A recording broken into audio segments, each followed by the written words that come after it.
5 राज्यों में विधानसभा चुनाव के नतीजे सुबह से आना शुरू हो गए हैं, जिसमें से भाजपा 3 राज्यों में बम्पर बढ़त बनाए चल रही है और कांग्रेस को 2 राज्यों में बहुमत मिलने का अनुमान है। लेकिन उससे पहले जनता के बीच से आया लोकसभा का एक चौंकाने वाला सर्वे। इसका निर्धारण तो देर रात तक हो पाएगा। देश की जनता ने कर दिया बड़ा खुलासा। जनता ने बता दिया कि कौन होगा देश का प्रधानमंत्री।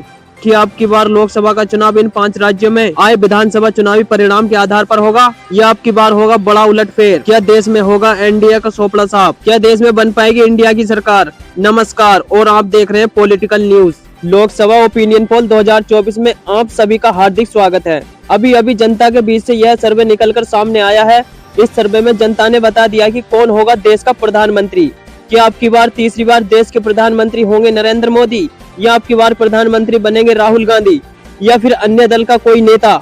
इन सभी प्रश्नों का जवाब इस वीडियो के अंत तक आपको मिल जाएगा। वीडियो के अंत तक जरूर बने रहें। और आज हम देखेंगे कि किस राज्य में किसकी कितनी सीटें मिलने का अनुमान है, कि कौन देश में अब की बार सरकार बनाने जा रहा है। चलिए शुरू करते हैं और देखते हैं सबसे पहला राज्य। उससे पहले मैं आपको जानकारी के लिए बता दूं, देश में लोकसभा की कुल 543 सीटें हैं और किसी भी पार्टी की पूर्ण बहुमत की सरकार बनाने के लिए 272 सीटें जीतने की आवश्यकता होती है। तो चलिए सबसे पहला राज्य आता है उत्तर प्रदेश। उत्तर प्रदेश में लोकसभा की कुल 80 सीटें हैं। उत्तर प्रदेश की 80 लोकसभा सीटों में से एंड ये अर्थात बीजेपी के खाते में 45, इंडिया अर्थात महागठबंधन के खाते में 35 लोकसभा सीट जाती दिख रही हैं। और आमतौर पर ऐसा माना जाता है कि जो पार्टी उत्तर प्रदेश में अधिक सीटें जीतेगी वही पार्टी केंद्र में भी अपनी सरकार बना पाएगी। लेकिन अब की बार आंकड़े कुछ उल्टे होते नजर आ रहे हैं। अब की बार उत्तर प्रदेश में अधिक सीटें कोई और लाने वाला है कि केंद्र में भी सरकार कोई और बनाने वाला है। पूरे ओपिनियन पोल को देखिए और आपको पता चल जाएगा कि अब की बार किसकी सरकार बनेगी।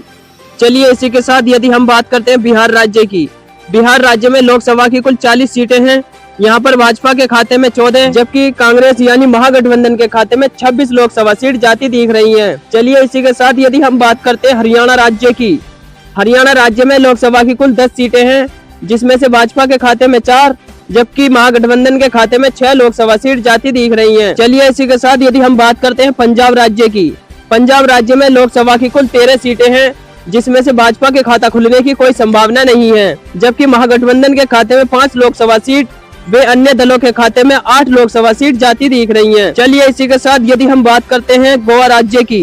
गोवा राज्य में लोकसभा की कुल 2 सीटें हैं। यहाँ पर भाजपा व कांग्रेस के बीच बराबर की टक्कर देखने को मिल सकती है। यहाँ पर भाजपा के खाते में 1 जबकि कांग्रेस यानी महागठबंधन के खाते में भी 1 लोकसभा सीट जाती दिख रही है। चलिए इसी के साथ यदि हम बात करते हैं असम राज्य की। असम राज्य में लोकसभा की कुल 14 सीटें हैं। यहाँ पर भाजपा के खाते में 9 जबकि महागठबंधन के खाते में 5 लोकसभा सीट जाती दिख रही हैं। यानी कि ये कहें असम राज्य में महागठबंधन को काफी नुकसान का सामना करना पड़ सकता है। चलिए इसी के साथ यदि हम बात करते हैं छत्तीसगढ़ की। छत्तीसगढ़ में लोकसभा की कुल 11 सीटें हैं। यहाँ पर भाजपा के खाते में 5 जबकि कांग्रेस के खाते में 6 लोकसभा सीट जाती दिख रही हैं। चलिए इसी के साथ यदि हम बात करते हैं तमिलनाडु की। तमिलनाडु राज्य में लोकसभा कुल 39 सीटें हैं। यहाँ पर भाजपा के खाते में 13 जबकि कांग्रेस यानी महागठबंधन के खाते में 26 लोकसभा सीट जाती दिख रही हैं। तमिलनाडु में भी कांग्रेस यानी महागठबंधन को काफी फायदा होता नजर आ रहा है, जबकि भाजपा को यहाँ पर नुकसान का सामना करना पड़ सकता है। चलिए इसी के साथ यदि हम बात करते हैं केरल राज्य की।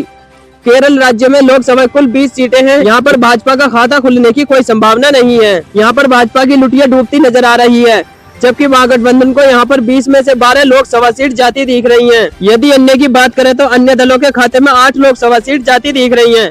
चलिए इसी के साथ यदि हम बात करते हैं तेलंगाना राज्य की। तेलंगाना राज्य में लोकसभा की कुल 17 सीटें हैं। यहाँ पर भाजपा के खाते में 4 जबकि महागठबंधन यानी कांग्रेस के खाते में 13 लोकसभा सीट जाती दिख रही हैं। यानी तेलंगाना राज्य में ही भाजपा को काफी नुकसान का सामना करना पड़ सकता है, जबकि महागठबंधन को यहाँ फायदा होता नजर आ रहा है। चलिए इसी के साथ यदि हम बात करते हैं मणिपुर राज्य की। मणिपुर राज्य में लोकसभा कुल 2 सीटें हैं। यहाँ पर भाजपा का खाता खुलने की कोई संभावना नहीं है, जबकि कांग्रेस यानी महागठबंधन के खाते में 2 की 2 लोकसभा सीट जाती दिख रही हैं। चलिए इसी के साथ यदि हम बात करते हैं मध्य प्रदेश की। मध्य प्रदेश राज्य में लोकसभा कुल 29 सीटें हैं। यहाँ पर भाजपा के खाते में 7 जबकि महागठबंधन के खाते में 12 लोकसभा सीट जाती दिख रही है। भाजपा को मध्य प्रदेश में काफी नुकसान का सामना करना पड़ सकता है, जबकि महागठबंधन को यहाँ काफी फायदा होता नजर आ रहा है। चलिए इसी के साथ यदि हम बात करते हैं त्रिपुरा राज्य की।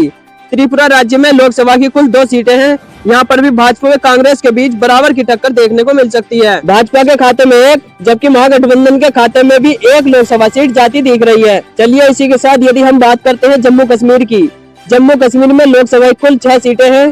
यहाँ पर भाजपा व कांग्रेस के बीच बराबर की टक्कर देखने को मिल सकती है। यहाँ पर भाजपा के खाते में 3 जबकि महागठबंधन के खाते में भी 3 लोकसभा सीट जाती दिख रही है। चलिए इसी के साथ यदि हम बात करते हैं मेघालय राज्य की, मेघालय राज्य में लोकसभा कुल 2 सीटें हैं। यहाँ पर भाजपा के खाता खुलने की कोई संभावना नहीं है, जबकि मेघालय राज्य की 2 लोकसभा सीट महागठबंधन के खाते में जाती दिख रही है। मेघालय राज्य में भाजपा की लुटिया डूबती नजर आ रही है। चलिए इसी के साथ यदि हम बात करते हैं अरुणाचल प्रदेश की, अरुणाचल प्रदेश राज्य में लोकसभा कुल 2 सीटें हैं। यहाँ पर भाजपा महागठबंधन के बीच बराबर की टक्कर देखने को मिल सकती है। अरुणाचल प्रदेश की 2 लोकसभा सीटों में से भाजपा में कांग्रेस के बीच 1 लोकसभा सीट जाती दिख रही है। चलिए इसी के साथ यदि हम बात करें झारखंड की, झारखंड राज्य में लोकसभा कुल 14 सीटें हैं। यहाँ पर भी भाजपा में कांग्रेस के बीच बराबर की टक्कर देखने को मिल सकती है। झारखंड की 14 लोकसभा सीटों में से भाजपा के खाते में 7 जबकि महागठबंधन के खाते में भी 7 लोकसभा सीट जाती दिख रही है। चलिए इसी के साथ यदि हम बात करते हैं राजस्थान राज्य की, राजस्थान राज्य में लोकसभा की कुल 25 सीटें हैं। यहाँ पर भाजपा के खाते में 17 जबकि महागठबंधन के खाते में 8 लोकसभा सीट जाती दिख रही है। राजस्थान राज्य में भाजपा को काफी फायदा हो सकता है, जबकि महागठबंधन को यहाँ नुकसान का सामना करना पड़ सकता है। चलिए इसी के साथ यदि हम बात करते हैं गुजरात राज्य की, वैसे तो गुजरात राज्य को भाजपा का गढ़ माना जाता है, लेकिन आप ओपिनियन पोल सर्वे को देखिए और आपको पता चल जाएगा। गुजरात राज्य में लोकसभा कुल 26 सीटें हैं। यहाँ पर भाजपा के खाते में 18 जबकि महागठबंधन के खाते में 8 लोकसभा सीट जाती दिख रही हैं। यहाँ पर भाजपा को काफी फायदा होता नजर आ रहा है। चलिए इसी के साथ यदि हम बात करते हैं दिल्ली की, दिल्ली राज्य में लोकसभा कुल 7 सीटें हैं। यहाँ पर भाजपा के खाते में 3 जबकि कांग्रेस यानी महागठबंधन के खाते में 4 लोकसभा सीट जाती दिख रही हैं। यदि हम बात करें हिमाचल प्रदेश की, हिमाचल प्रदेश में लोकसभा कुल 4 सीटें हैं। यहाँ पर भाजपा में महागठबंधन के बीच बराबर की टक्कर देखने को मिल सकती है।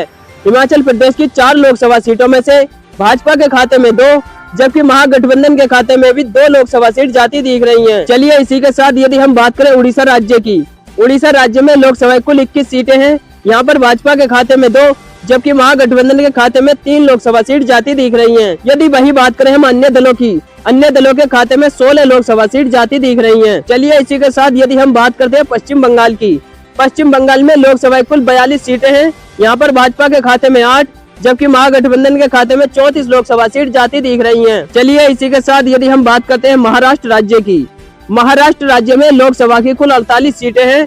यहाँ पर भाजपा के खाते में 16 जबकि महागठबंधन के खाते में 32 लोकसभा सीट जाती दिख रही हैं। यानी कि महाराष्ट्र राज्य में भी महागठबंधन को काफी फायदा होता नजर आ रहा है। इसी के साथ यदि हम बात करें केंद्र शासित प्रदेशों की, केंद्र शासित प्रदेशों में लोकसभा की कुल 7 सीटें हैं।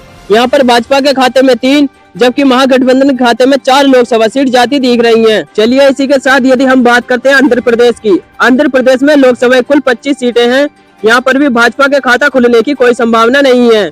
आंध्र प्रदेश की 25 लोकसभा सीटों में से महागठबंधन के खाते में 10 जबकि अन्य दलों के खाते में 15 लोकसभा सीट जाती दिख रही हैं। यानी कि आंध्र प्रदेश में भी भाजपा की लुटिया डूबती नजर आ रही है। इस प्रकार आपने लोकसभा की 543 सीटों का सर्वे विस्तार से जाना, जिसमें जाना कि भाजपा के खाते में 204 जबकि महागठबंधन के खाते में 286 लोकसभा सीट जाती दिख रही हैं। यदि वही बात करें हम अन्य दलों की, तो अन्य दलों के खाते में भी 53 लोकसभा सीट जाती दिख रही हैं। इस ओपिनियन पोल के आधार पर अब की बार हम कह सकते हैं कि अब की बार देश में महागठबंधन अपनी सरकार बनाने जा रहा है। और आपको क्या लगता है कि अब की बार देश में कौन अपनी सरकार बनाएगा?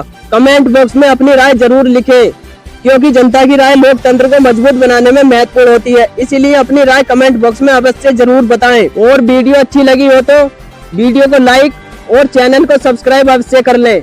धन्यवाद।